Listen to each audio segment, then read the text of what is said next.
देशाच्या राष्ट्रपती द्रौपदी मुर्मू या आज वर्धा जिल्ह्याच्या दौऱ्यावर आहेत. वर्धा अ, शहराजवळच असलेल्या सेवाग्राम आश्रमाला त्या भेट देणार आहेत. तत्पूर्वी आपण पाहू शकतो की सेवाग्राम आश्रमाच्या सेवाग्राम येथील या मुख्य चौकामध्ये पोलिसांचा मोठा बंदोबस्त लावण्यात आलेला आहे. नागपूर विभागातील जवळपास 2,500हून अधिक पोलिसांचा या ठिकाणी बंदोबस्त लावण्यात आलेला आहे.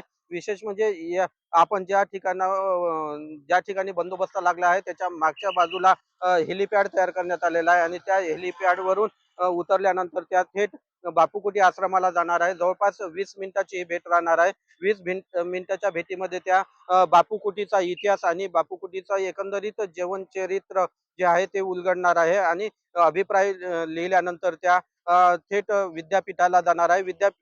महात्मा गांधी आंतरराष्ट्रीय विद्यापीठामध्ये जो दीक्षांत समारोह आहे त्या समारोहाला उपस्थित राहणार आहे. एकंदरीतच पाहता वर्धा शहराला आणि वर्धा जिल्ह्याला ही पहिलीच राष्ट्रपतींची भेट असणार आहे. या पार्श्वभूमीवर आज शाळा महाविद्यालयांना सुद्धा सुट्टी जाहीर केली असं एकंदरीत प्रशासनाकडून सांगण्यात आलं आहे. नरेंद्र मते, न्यूज 18 मराठी, वर्धा.